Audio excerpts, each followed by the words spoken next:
This is Ernie and Marietta O'Byrne's garden again, and Marietta hybridizes these podophyllums. And this breathtaking one is called Red Panda. And it emerges in the spring, a beautiful rusty red, and then in summer goes to that gorgeous umbrella leaf. There's a little bit more modeling on the foliage. These are incredible looking foliage plants for summer interest. I don't know how well they'll do here in your climate. Red Panda is one of the best of all the Chinese mayaples in my garden in Virginia, and it may do well for you here as well, unless you're way down towards the coast. Spikenard, another native plant, grows like a shrub. It's an aurelia. The flowers are green and not too exciting, but the berry clusters are very exciting in mid to late summer, and birds love them, so it's a great way to feed the birds. And so as we move into summer, we get much more of a tapestry of plants. It doesn't have to be dull, though. There's a lot of ferns, like the Japanese painted fern, that are anything but green. This is a plant I'm very excited about. This is one of the Himalayan lilies. This is Crinum cordatum. It's been a very good plant for me in my garden. The tall Himalayan lilies are definitely plants for cool maritime climates, but this one has proven to be great. It self-seeds in my garden. It doesn't mind the heat at all. So if you can get hold of this, it's a great one to try. Cardiocrinum cordatum. And fragrant, and blooming in July and August. And some other cool new plants. This one is a chloranthus, a genus you've probably never heard of. Tony Avin at Plant Delights is selling this, and he sells one called Get Shorty, which emerges purple in the spring and then fades to green. The chloranthus are in the saxifrage family, and they have these amazing fragrant flowers that look like chains of just stamens. They're really fuzzy, they don't have any petals, but they create quite a show. But for me, the real beauty is the summer foliage on them. But they do bloom 3 times. They bloom in the spring, first thing out, then new flower buds emerge on the same inflorescence twice during the growing season. So you get 3 periods of bloom out of it. But I love the foliage. Then chloranthus. Up at Chanticleer, a very, very simple planting, just of foliage. A few summer plants, hydrangeas, if you've got enough water for them, are great. They languish in my garden because I don't water to the extent that they need, but if you've got rich, moist soil and can keep hydrangeas happy, they give you a lot of nice summer and autumn interest. Ferns, again, making a great show here. Just our native Christmas fern. Often overlooked and underappreciated, but a very drought-tolerant, easy-to-grow fern. So we'll finish up with autumn. The season's almost done. This is the Gavin Woodland Gardens in Hot Springs, Arkansas, with a lot of the remontant or encore azaleas. For me, my jury's out on the encore azaleas yet. I can't decide yet whether I like them. I think they need to get bigger and weave together a little more before I can say yay or nay. I think the flowers are too big and scattered on the plants when they're small. Anybody had experience with them? Anyone fallen in love with these encores yet? Yeah, especially the autumn embers. Autumn embers? They're good? Okay. So we've got some yays and nays, so I guess the jury's still out. But I think they're used well here. But I think maybe color's an issue for me too, but I don't know. I'm waiting to see. I kind of like this planting enough to take a picture of it, but I didn't absolutely adore it. But I want to be convinced because I think it's a great idea. So I'm keeping an open mind and moving forward with those. A garden in Oregon where you have a witch hazel coloring up nicely. We grow a lot. The boxwood's huge here like they are in Virginia. I mean, Mr. Jefferson, I don't know if Mr. Jefferson ever planted a boxwood in his life in Charlottesville, but you'd think it was the only plant he knew. By the way, people are pretty slavish to the Jeffersonian ideal, or someone's idea of the Jeffersonian ideal in Charlottesville. But the boxwoods are great, but how about a variegated boxwood? How many of you use elegantissima, the beautiful variegated form of the American box. Great for brightening up a shady spot in summer. You know, that dark, dark green of those boxwoods can get oppressive at times, especially in a shade garden. So perk it up, put a variegated one in. I'm sure you're familiar with the boxwood blight. Have you heard about that yet?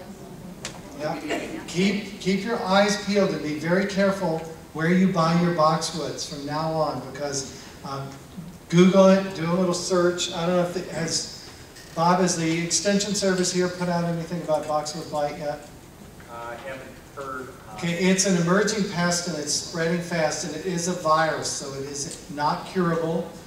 And they've tried to quarantine it. They're working really hard to keep it quarantined.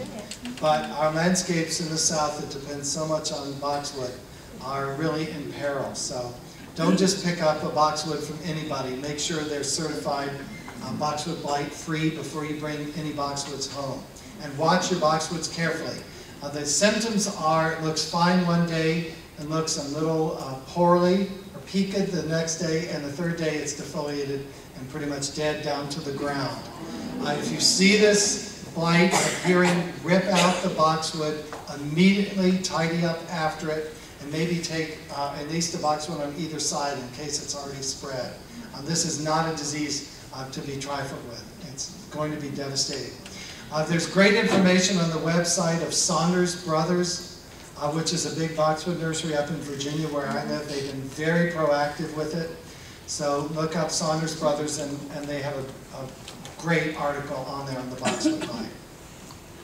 Did you have a question? Just wondered if sky pencil holly were there.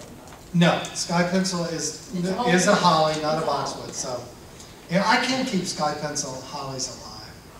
You know, they look great for a year and then they die. You know, Island Crenata is just that way. You can't help itself. Here's a cool plant that I picked up from Tony recently, which is a late summer and autumn bloomer, Rhabdosia longituba.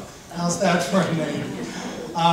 But what a beautiful color. It's kind of like a plectranthus, only it's hardy. Beautiful, bright, purple-blue tubular flowers in profusion. Rhabdosia longituba, available at Plant Delight's nursery. And it seeds very controllably and nicely around the garden. It pops up in places. Of course, autumn for me is all about the bulbs. Yes, spring is great with daffodils and everything, but I love the late summer and autumn bulbs. It's just magic out of this dry, parched, heat-stricken landscape that we have by the time September and October roll around. It's like you think you just can't go on, and then, surprise, the surprise lilies or lycoris pop out of the ground. This is radiata, which is probably the third in this group to bloom. The first is squamagira, the naked ladies. The next group are the chinensis types, and then the radiatas come on, and they're just fantastic and in profusion. And this year, for me, my rhodophialas were award-winning. This is a plant that, for me, some years it blooms really nicely, other years it doesn't bloom much. This is called the oxblood lily, rhodophiala. A great bulb for the south, great pass-along plant. Of course, down here you can do really well with the amaryllis outdoors. Some of them, I have to mulch them, and they, yeah, St. Joseph's, they do great. So these bulbs are fantastic plants for autumn. We have to, of course, make a nod to our natives. This is our beautiful native, one of our native woodland goldenrods, Solidagostecia, the wreath goldenrod, as it's called. And just in case you think I'm crazy, goldenrods do not cause hay fever. They are insect pollinated. They bloom at the same time as ragweed, which does cause hay fever. So don't be afraid to grow these, and our woodland asters are all great late season plants. And they're beautiful. Look at the flower clusters on them. Fantastic. The Tricertus or toad lilies, gorgeous plants for late summer through the autumn. Depending on the species, you can have them in bloom from August right through to October or November. I've still got many blooming in my garden now. And then where others drop off, the hardy cyclamen come in. This is Cyclamen hederifolium, one of the best for us in the south. Grows beautifully, blooms to profusion. And if you get a lot of different cyclamen, this one will stop blooming just about the time the baby cyclamen, Cyclamen coum, starts in January. So you can have lots of cycling blooming through. And there's even an autumn snowdrop. This is Galanthus regina olgae, a true autumn bloomer, and very, very beautiful, stiff little attention on spikes, flowers. And this increases beautifully, has evergreen foliage over the winter after it blooms. And I just love that Solomon's bloom so much. I had to put that back in there for those gorgeous autumn fruits.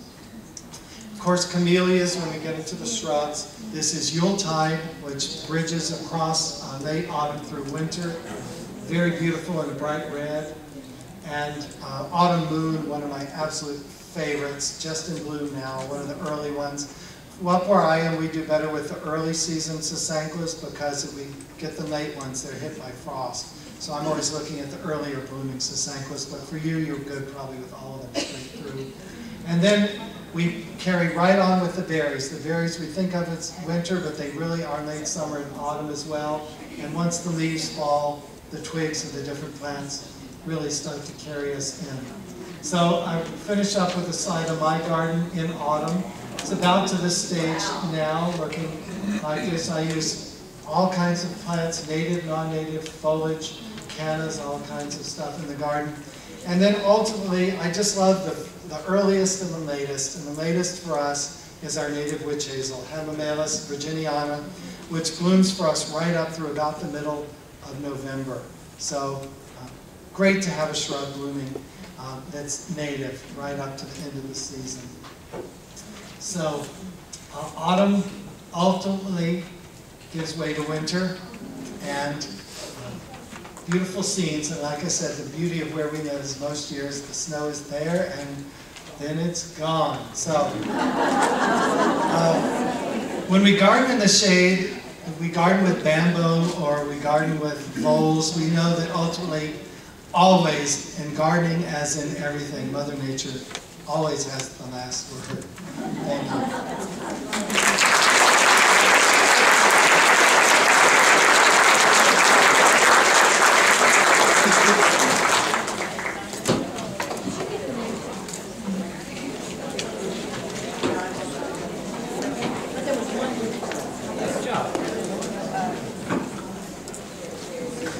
Well, thank you very much, Cole, for those exceptionally beautiful slides. Really, really nice job with photography. And also to Tom, I think these two really did a great job complimenting each other on educating us all about some things. And I think more than anything else is inspiration.